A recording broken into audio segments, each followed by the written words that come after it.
Welcome all. What time is it? Almost 1 o'clock, so there we go. Happy 1 o'clock on Friday, if that's what day it still is. I don't know. It is here. Is it here? Yeah, I don't know the days anymore. And your hair's looking nice. If anyone knows any underground barbers, please let me know. That would be a good thing. We are going to talk today about... What are we talking about? Good question.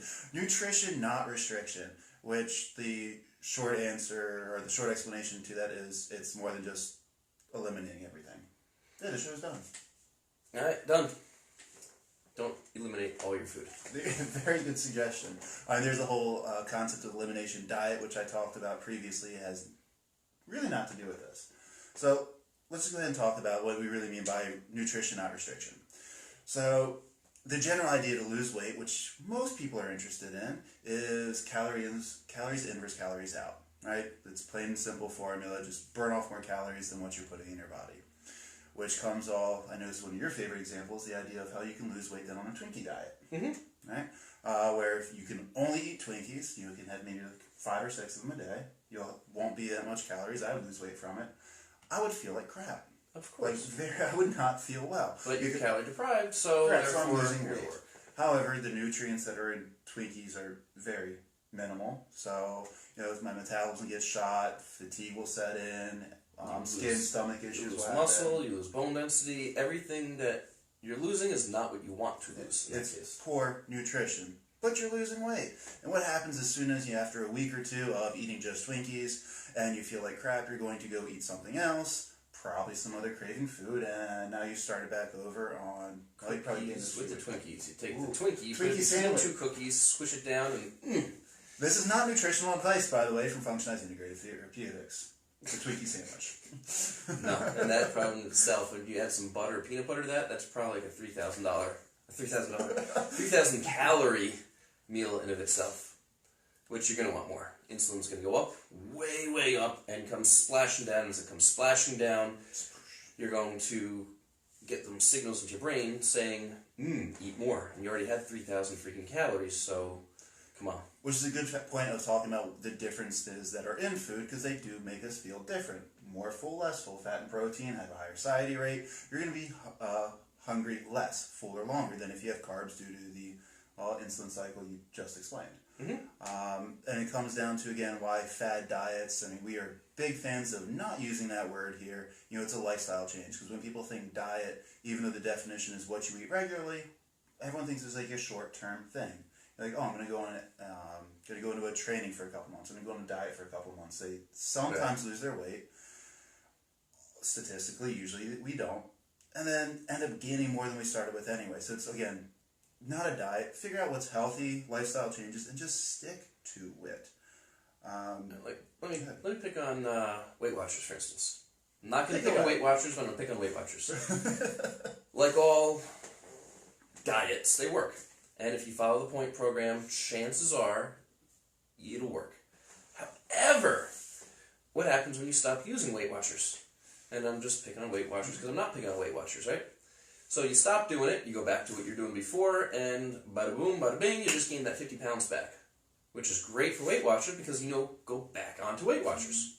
And this is what happens with every single fad diet out there. They're not meant to be continuous. Realize that, they're still businesses. They know what they're doing. Yep. Some people have those miracle weight losses and success stories, and that's the part they focus on.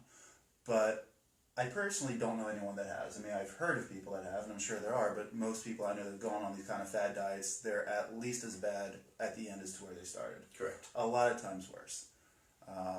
Because then, once you fail, so to speak, on a diet like that, that helps motivation in absolutely no way. Right. Because, I tried and I failed. And that usually spins people back down into, why should I try it again? I already tried it. It didn't work. A lot of it comes down to you tried something that doesn't work to begin with, and then you didn't stick to something anyway. A lot of it comes down to motivation. Yes. Really motivation. Intrinsic versus extrinsic motivation. If you're extrinsically motivated to be able to buy a new sweater, and you actually get there, congratulations, you just bought that new sweater. Then what? Are you intrinsically motivated to stay in that sweater? And most individuals really are not. Some girls can get to the point of buying that bikini for the summertime, but unfortunately many of them never actually look the way that they want to, because that's that intrinsic motivation factor that just lacks. And I always say, if you are comfortable where you are, it's a nice idea to be able to have that new bikini, go to this wedding, make everybody just fall all over you because you look just so amazing. At the end of the day, you're not happy with it. It's not going to happen, so you might as well just become comfortable at where you're at. Otherwise, individuals see themselves just beating themselves up day after day after day, and then blaming others for their own failures. That's it. That's really... when people aren't able to hold to something, or they choose not to hold to a healthy lifestyle, again, there's always excuses given, but okay, let's say there was an actual reason for it. It's like, look at last time you failed, what could you have done better? Or what did you do that led you astray? Did you just quit? Or if you did quit, what did you blame it on? Because there are ways to work around it. Again, when it comes down to it, you're right. It's really just how committed are you? Mm-hmm. At the very least, it's how committed are you? No other advice, no supplements or anything will help you if you don't try. Right. And by try, I mean actually try. Give it everything you got. Because if you fail at something, in kickboxing matches, I give it my best. There's been times I gave my best and it went badly for me. We'll just leave it that way. But I tried. That was a full attempt. And people don't do that all the time with this. They blame things on cravings. Oh, I just had cravings. I couldn't do it anymore. Right. And in general, cravings are just a lack of willpower. I mean, that's in general. There is chemical things to it. There are ways to help adjust it. But even if you have all your hormones, neurotransmitters, your body mind is perfectly into it. If you say, screw it, I want to eat pizza with deep fried chicken wings on it, you're going to do it. Yep, you are. A lot of it, as you say that, really is an addiction. Food is an addiction. If you're having a difficult time turning down that fried chicken covered pizza or the cheesecake with the pina coladas, it's an addiction. There's something in there that is causing you to have that. You know it's bad for you. You know it's going to kill you over time. It's a fact. Number one killer is heart disease. It's going to lead to heart disease. It's going to lead to increased medical bills. It's going to lead to nothing that you actually want. But you're still going to do it. Why are you going to do it if it's not an addiction? What's even better is a lot of times when people, I've been there before, when you binge, so to speak, or have some food that you're not supposed to have, you feel great for a couple seconds while you're eating, and usually by the time you're done eating, this feeling of regret comes on. And that's another mindset thing, which we'll throw in some statistics. You love when I go into statistics. So there's been a big thing, just the whole French paradox. I'm sure you've heard about, a lot of people have. And a fun to think about is the way we think about food. It showed very heavily that those of us in the United States, when we hear something like Boston cream pie or cannolis, we get different thoughts. And there were big surveys that were done that a lot of us in the U.S. have thoughts of regret or fun, but in party or going crazy. You're like, oh, I'm going to feel bad after I eat it. Where when they looked at France specifically, when they talked about chocolate cake, the first thing that came to mind was celebrations, parties, family. Much different mindset to let you know where are we thinking with food and what is our relationship with food. Oh, absolutely. Because in general, our culture does not have a good relationship with food. I've had a very poor relationship at different points in my life with food. If you are having a relationship with food in the first place, and you feel those guilts, it really comes down to you are cheating on your husband or wife. And if you are having these feelings that you just cheated on your husband and wife, it's over. It's done. This is with food. Come on. Food. Something to keep you sustained for life. Yes, having a good, healthy relationship with food is quintessential. So how do you do it? That is the kicker. So I don't want to seem like we're just sitting here saying, get your stuff together and get your mind stronger. Though that is a big part of it. And there are certain ways you can help with the mind aspect of cravings. Stress eating is a real phenomenon for some people. Then others go into stress not eating. Is that the best way to call it?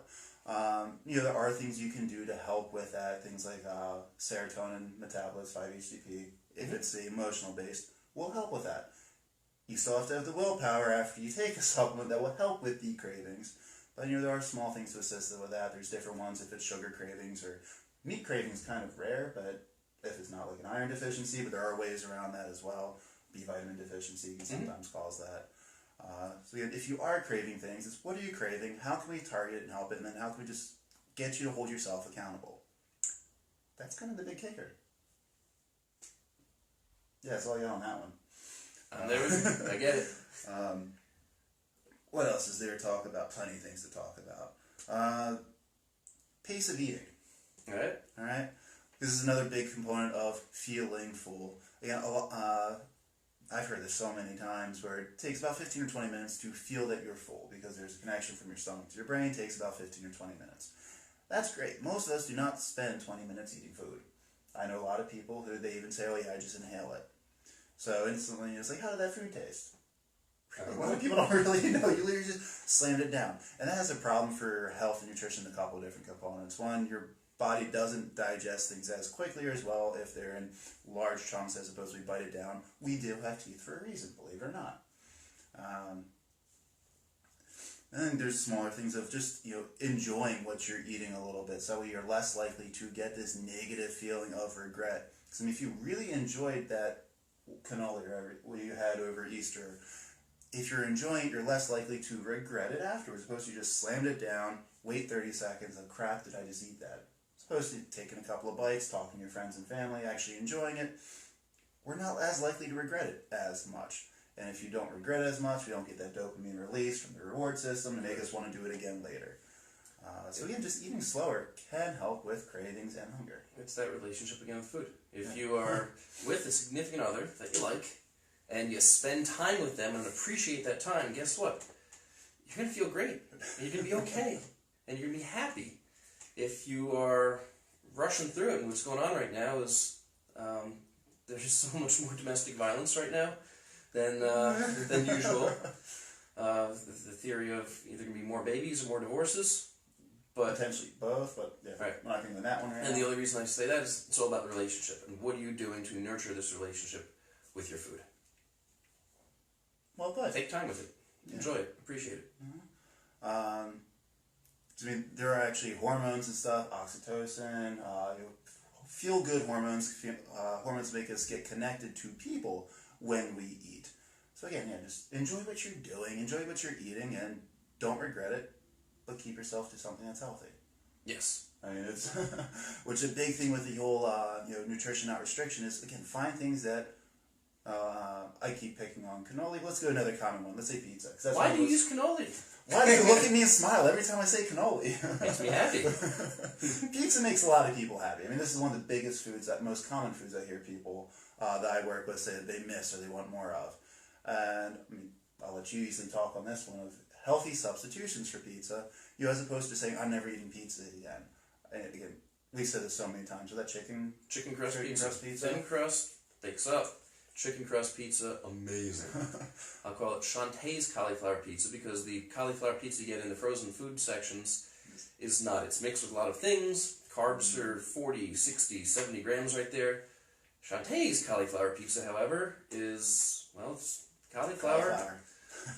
She mixed some almond flour, a little egg cooked together. I tried it once. That's why I call it Shantae's cauliflower pizza because it was hideously... I would like to say delicious. When she makes it, it's amazing. When I make it, it's just hideous. Yeah, for those, a couple things that helps. But next topic. No, same topic. So again, it's finding things to just... I'm not going to give up foods that I like, but I will find other ways of eating the food. Again, I was craving garlic bread like crazy when it came to Super Bowl time. Mm-hmm. To where I'm like, I need garlic bread. And your alternative was amazing. Oh my gosh. I mean, I made it. It's more cheese than bread. We'll call it cheesy garlic bread.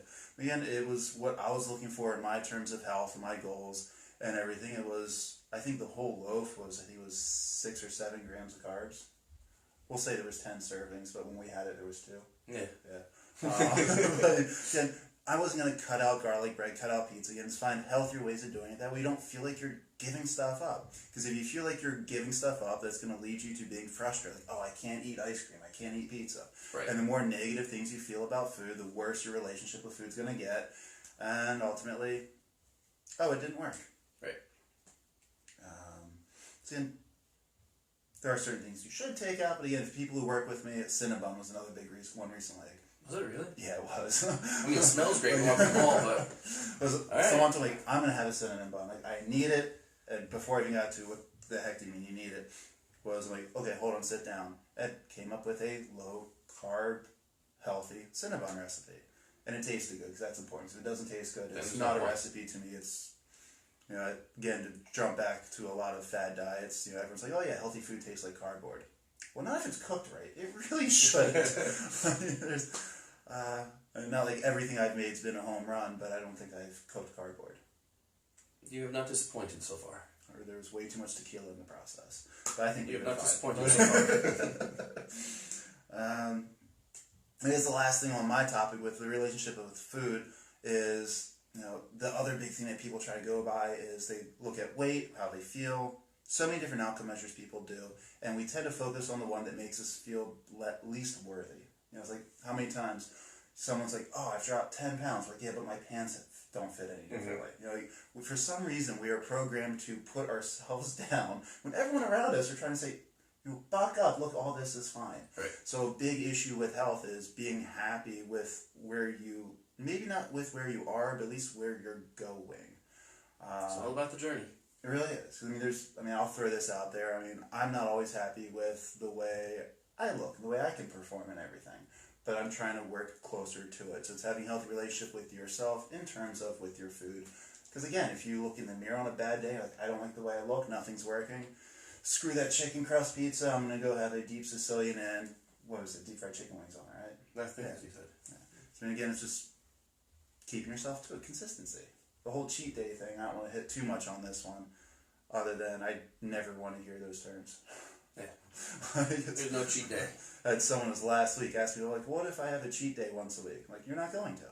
Like, just done. Get rid of it. Yeah, if this person was fighting me on if you're eating and appreciating and enjoying the food, you're not cheating on any day. Right. So what's the big deal? I mean, on a holiday, yeah. If you want a cannoli on a holiday and have a nice relationship with your cannoli, great. But what do you need to cheat for? Mm-hmm. Nobody likes a cheater. I may have, you know, my the birthday that was just passed, I may have had one or two, half dozen, these muffins that were made.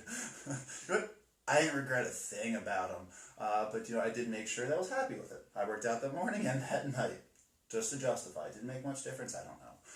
Cupcakes were delicious, by the way. Thank you, Shantae, again. So again, you can eat what you want, still get your results, still perform well, still be healthy. And I guess we'll say that was the moral of everything. So you don't have to eat stuff that don't taste well. You don't have to highly limit yourself. I mean, I'm almost never hungry. I know you're not usually hungry. You're not supposed to be. No, you shouldn't. And don't restrict what you're eating. Just make it better. Enjoy it. Absolutely. That should have been the whole spiel. I've been thinking about this bowl of chili to go over at the library.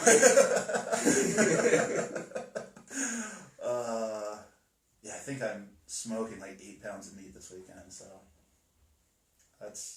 maybe that'll be on the show next week. Who knows? Mike smoked meat. Great.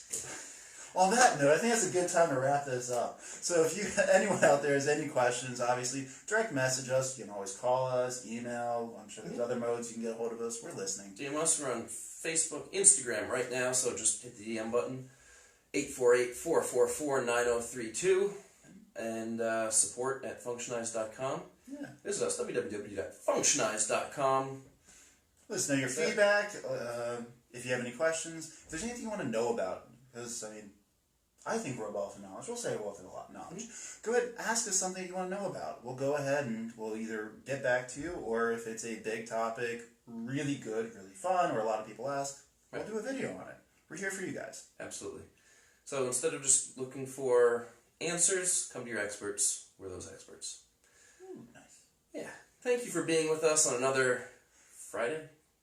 Yes, we determined it was Friday. Just call us experts, don't let the name. Health experts, not daily.